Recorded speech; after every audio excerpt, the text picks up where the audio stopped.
Cubs fans at Stewart's Cubs cave parties. Everybody's in for giving back to those in need. We're going to Club 400. Club 400. We're going to Club 400. Club 400. We're going to Club 400 Radio, alright.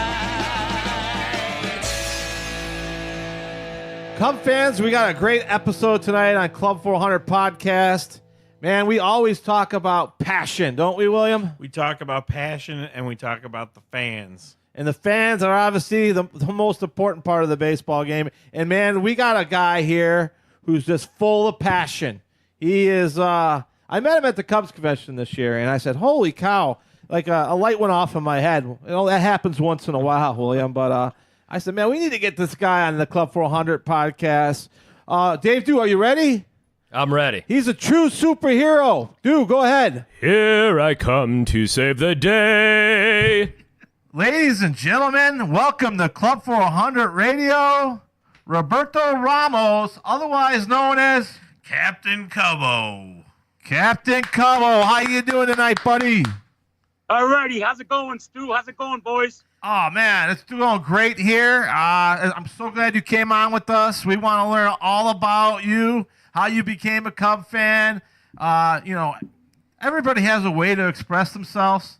And this guy, trust me, has a way that you won't forget. And hopefully one of these days you'll run into him at Wrigley Field because I know you go a lot. But let's talk about you, first of all, and how you became a Cubs fan.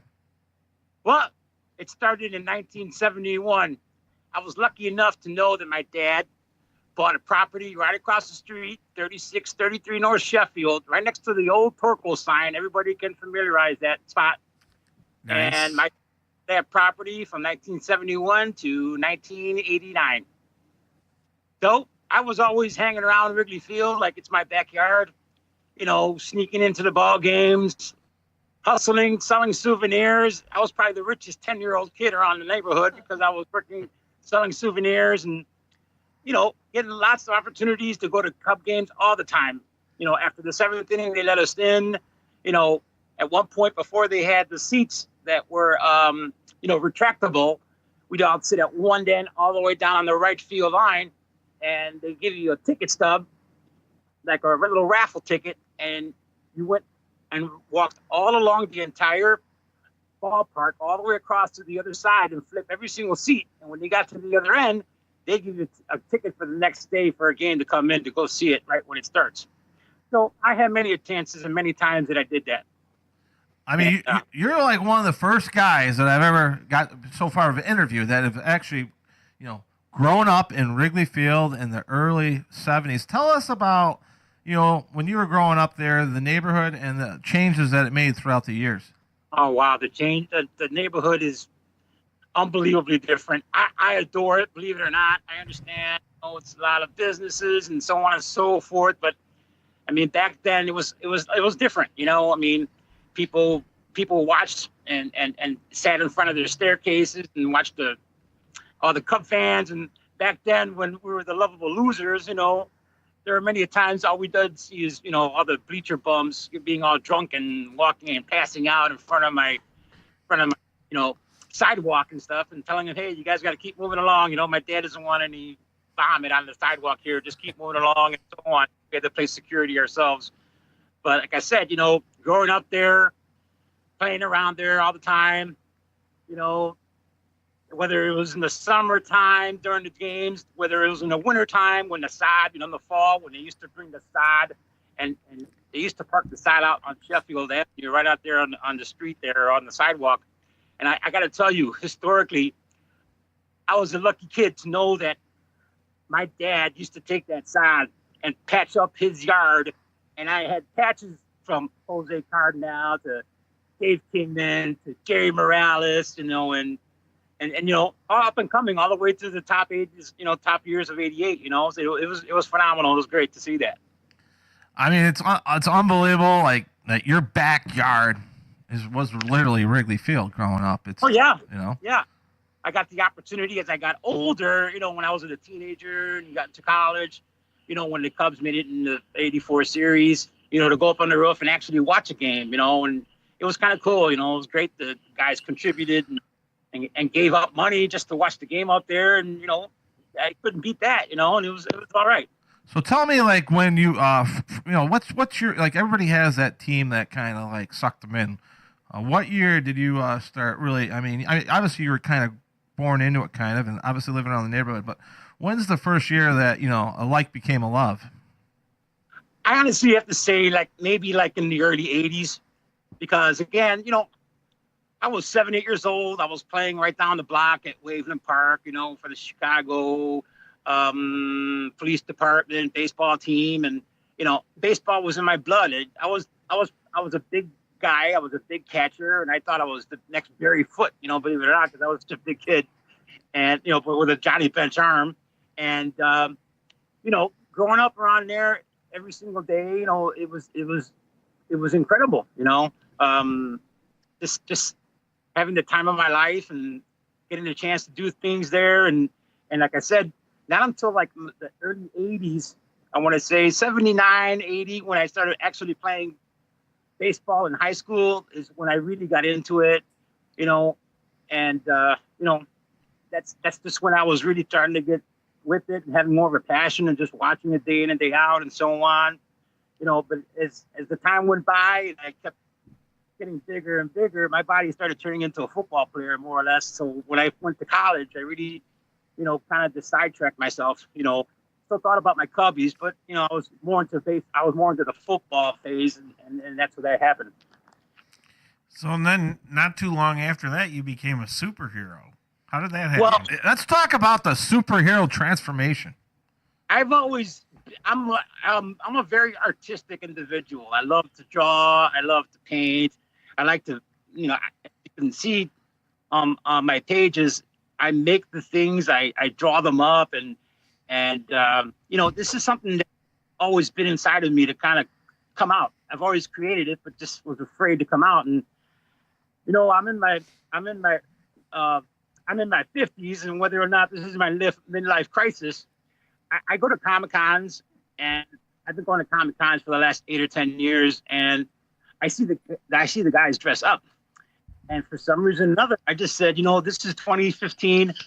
I'm going to dress up as a character. I have this mask. I have a cape already, and I've already had a jersey, but it was like, kind of more of a generic side, because I really wasn't, as I was growing up, I was married, got divorced a few times.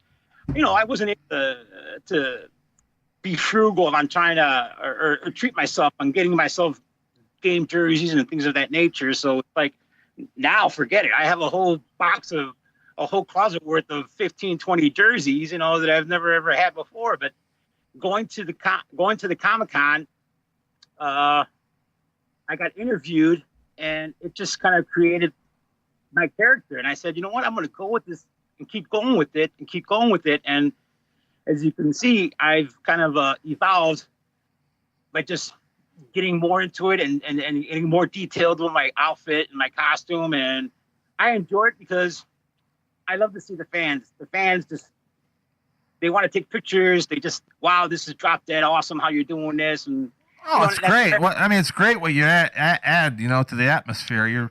It's awesome. I mean, you immediately you're out in Wrigley Field. You're wearing the Captain Cubbo outfit. You got Cub fans, wanting pictures. Stu wants to know if you have a superpower. Oh, that's a trick question. I honestly had never really thought of that. Well, we got to get you one. I know I do got it. I can't say that I bring victories. Last year I did have a rough year. I think I was 7-20 or something like that. And it was hard for me to post that I was at the ball game, because all of my friends would be giving me stuff about, hey, they're going to lose because you showed up to the game, and it's, it's horrible to hear stuff like that, regardless if we win or lose, the fans love seeing me, my character. And then you change your outfit here. You're always constantly evolving your outfit. You just got a new mask, right? You're ready to go with the new mask? Did. Yep.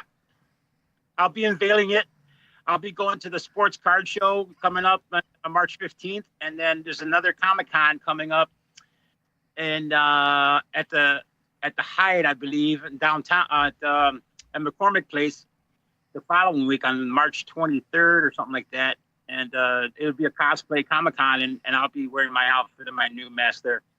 Nice. Now you have a web page set up. You know what? I don't have a web page yet. I do have a Captain Cubbo Facebook, and I have a Captain Cubbo Instagram. Gotcha. But I don't have the. I've been told and asked and mentioned about it, but I just I just need to get somebody to lift up my kid in the paint. What's your wife think of Captain Cubbo? It's your girlfriend, right? It's your girlfriend, right? Actually, I'm single now, so. Ladies, he's available. Captain Cubbo is available. Let's go. Okay.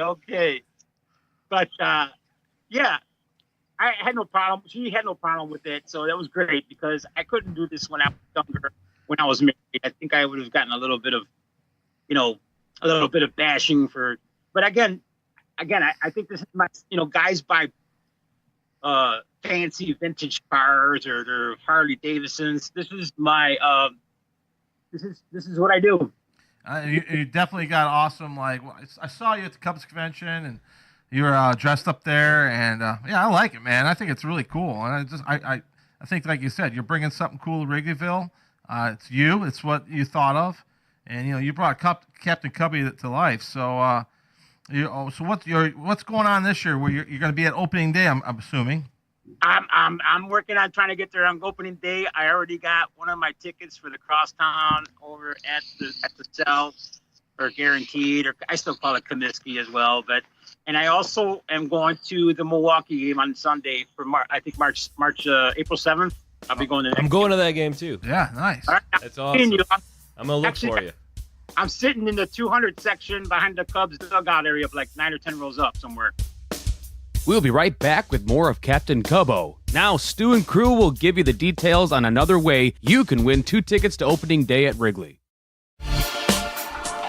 Club 400, your third and final chance to win opening day tickets at beautiful Wrigley Field. And we're going to follow the same way we've been doing it always, William.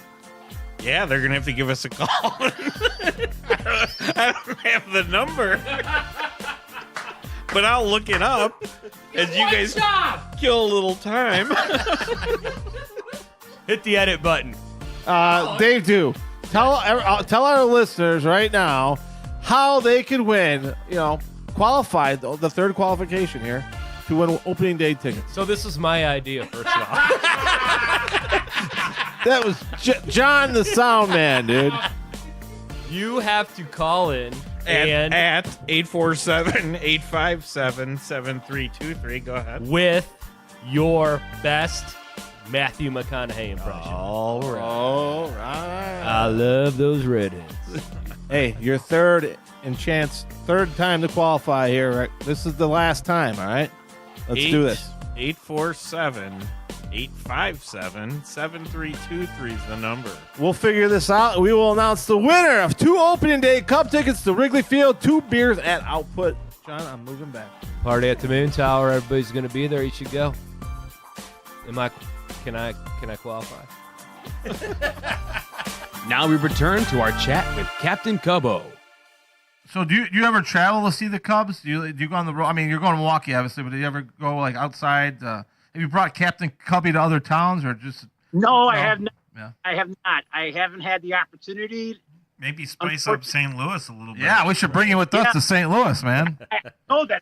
I am really antsy about that. I saw that, and I'm really, really, really, really interested in doing that. So we'll talk about that. Well, we definitely got to get you out to Club 400. I mean, that's no doubt. You'd be a big hit, I'm sure. So as far as I mean, what's it mean to you to go to Wrigley, and what response do you get from the fans? I'm sure lots of picture requests and everything else. Again, like I say, everybody loves my character. They love everything. I hit all aspects of my outfit because, I have these gauntlets that I made, and I put some ivy on there, and right off the bat, I get the 60, 70-year-olds that just love the touch of the ivy because it's nostalgic in a sense, you know. And then when it comes to the younger, 30 and up, you know, they love the mask. You know, they call me the luchador, and I say, no, I'm not a mask, so I'm not a wrestler, you know. So I have to keep, you know. So I do have a couple of different masks that I do wear, or even like an alternate disguise, because I can't wear this at the ballpark. They make me take it off. So I usually wear like this Robin mask that just goes over my eyes, and Okay. I have a cap that I have. So it's part of my secondary costume. And with this new mask, you know, it'll be easier too, because this way it doesn't cover up my mouth, so to speak. So that's why I'm trying to get into another phase of a mask. Yeah, And, right. Because it's on really hot days, you know, to wear a mask's got to be Can't breathe. pretty crazy. Yeah. That rubber gets hot. I have a latex mask that I used one time, and I created it. It was from The Flash, and I painted it blue, and I just totally designed it. It's outstanding. But unfortunately, again, it being a latex mask, I was walking from Waveland and Waveland and Racine. I put the mask on, and I think by the time I got to the bleachers, I was drenched and showered throughout my whole head and face because it was just so. And it was, unfortunately, it was like a 90-degree day, you know. Right. But that's definitely a mask that I had to put into the pasture, so to speak. What was your inspiration for Captain Cubbo? Was it Nacho Libre? I'm sorry, but I'm looking at your Facebook page right now, and I'm seeing some similarities. So I thought I'd ask the question. Well, like I said again, with the mask, I've had the mask for quite some time, and like I said, with me trying to cover up my face, and with the red, white, and blue, as I did with the very first mask, I decided that you know what, it's red, white, and blue. Why don't I start patching it up? And that's when I started putting all the Cubs patches on there. And then again, that's where I just kind of evolved with the patches, and then like I said, with the cape, and then the gauntlets, and everything everything that I have that I wear is custom made. The shoes are custom made that I wear. I've had a pair of shorts that were blue and white, and I had a patch of W flags on either side. I have an alternate pair of longer pants the same way. I made a utility belt that I know that will be comfortable for me to wear, to walk around with. So again, I figured that I used the concept of what these guys do at the cosplay and Comic-Con shows, that why don't I do this character? Right. And you know, one of my top accessories that I got a custom bat saying Captain Cubbo on it when it was carved, and by far that's like the topping of the ice there for it. No, I mean that's killer. I actually saw that in one of the photos. We'll have to post that online of with you with the baseball bat. But How many photos do you think you take with pictures with people a day? and have you ever took any with any celebrities? Oh, I've got plenty with celebrities. Yeah. If you look at my page, I've got I think it was there was an unfortunate situation in which when the Cubs won the World Series, I ended up having a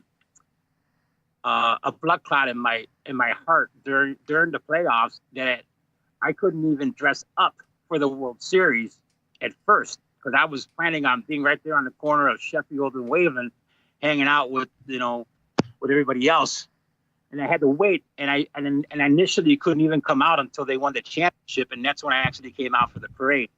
And then in July of 16, I was out for a whole year because of a knee injury and a hip replacement. So again, I had to wait until I got myself back to shape, and get back out there again. So this year, as of June, probably June, I've been out there full throttle, being out there during the games and going out to as much signings that I can go to. I went to a Contreras signing. I went to a David Ross signing, and again, in character, everybody loves it. Everybody. Oh, that's great. Yeah. Is there a turf war with mascots? You got Clark the Cub, you got Ronnie Woo, you got Captain Cubbo. I've had a couple of guys. They always, compare me to the new Ronnie Woo Woo. I say, Ronnie Woo Woo is Ronnie Woo Woo. Nobody can ever take it. And I knew Ronnie Woo Woo when I was like 7 or 8 years old. So. And he was young back then. Oh, he was young back then, sure. Yeah, probably was my age when he started. But yeah, he was. I remember Ronnie in his 30s, and going out there, wearing his outfit every day, day in and day out. And for me, like I said, I'll always wear this as much as I possibly can, and go to it with games. Sometimes I'll even dress up during Bears games and wear the mask and wear the cape. But obviously support the Bears. I also dressed up during 2 times when I went to Notre Dame to watch a Notre Dame football game, and dressed up as Captain Cubbo during the playoffs or towards the end of the season when it was the Cubs been hot, and everybody loved it too. I mean, it was awesome. Yeah, you're taking it on the road. I like it, man. And I seen a picture on your Facebook. I think you were at the Bears, or maybe it was the Bulls game, or Hawks. But yes. So I was gonna ask you, the first day that you dressed up and came out as Captain Cubbo, I'm sure you're thinking, oh, how's this gonna go over? How do you remember that first day of going out there as Captain Cubbo? Well, initially, the first day that I went out there dressed up as Captain Cubbo was the day of the parade. The World Series parade, really? Okay. The World Parade. I was hanging out in front of Cubby Bear, right on that corner there, and I took pictures, probably hundreds of pictures with fans, with my outfit. And again, that was outfit number 2, And again, I've evolved so much, from then, and it's like I said again, I love being in this character. I like it that people, I have to knock on wood that I've never ever had anybody kind of challenge me or give me any negativity or even backlash towards me because of my outfit, which is because I'm a pretty big guy, and I don't think anybody Right. But for the most part, like I said, everybody's been. They always want to stop. They always want to take pictures with me. Yeah. How long does it take you? How long does it take you to get in the ballpark? I'm sure you're getting stopped for pictures every step. Well, like I know when I'm going to the gate, I'll start taking everything off, to make it easier as I go into the gate. I always go into the same gate every single game, so they know who I am. And this way, it makes it easier for them to understand what I may have to take off or not take on, keep on, or so on and so forth. So it makes it easy. Like I said, it was funny when I went to the convention this year, that I had maybe a handful, 4 or 5 employees that work at the ballpark that either are, working the seats or ticket takers or something, and they came up to me and they say, "Hey, I remember you," and I'm like, really? And I was freaking out. And they're like, "Yeah, I saw you in the bleachers. You're awesome. Your costume is great. They kind of take a picture with you." And I said, "Sure." So, when I can see some of the employees kind of really realizing that I'm coming there, that's great to hear and see, And like I said, little by little, I'm trying to work my way to try to hit some of these celebrities or some of these ball players just so they can see who I am and, just take a picture and chuckle with them and, hear my story just like I'm telling you. Oh, yeah. Having fun at the ballpark. That's what it's all about. It really is. Do you ever picture yourself going out into public as Captain Cubbo unmasked? Well, yes, I am.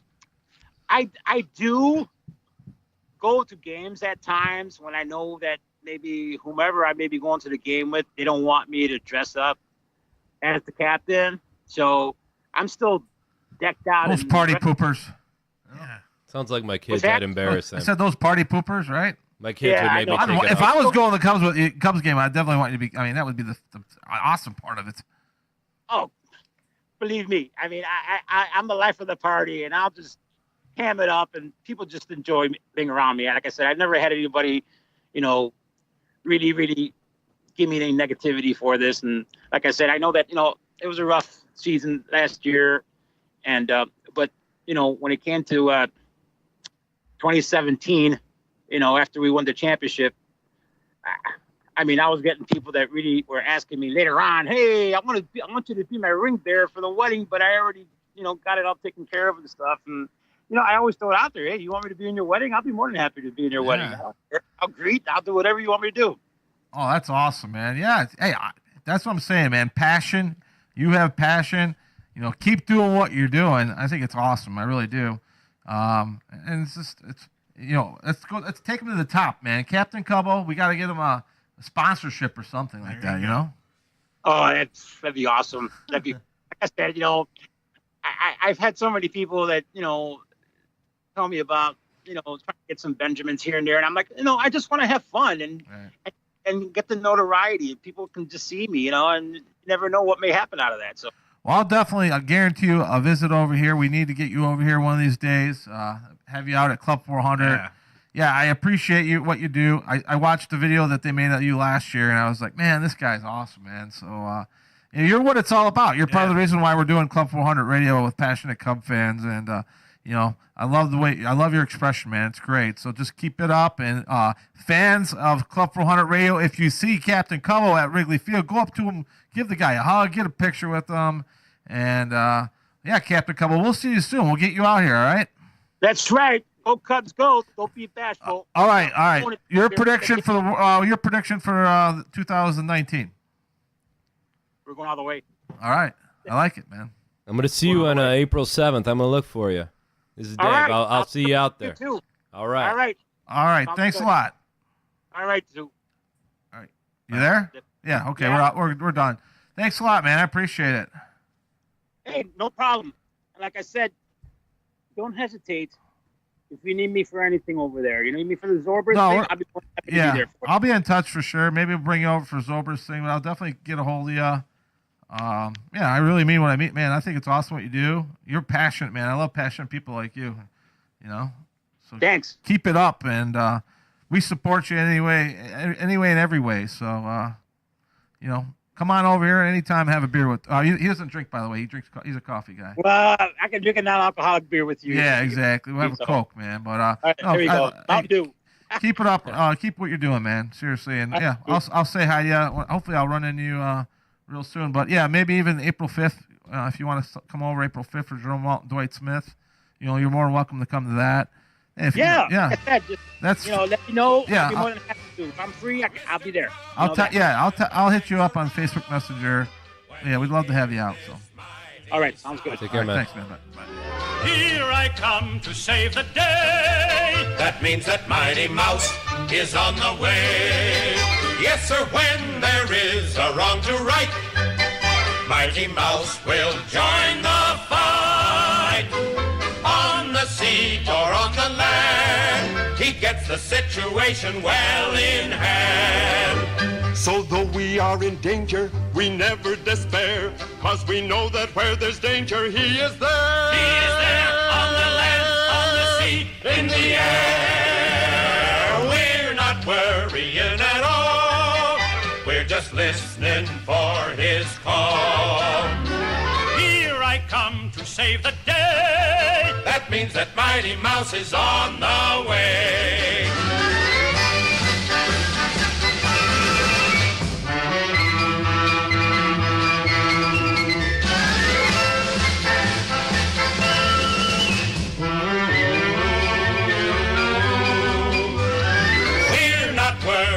At all, we're just listening for his call. Here I come to save the day. That means that Mighty Mouse is on the way.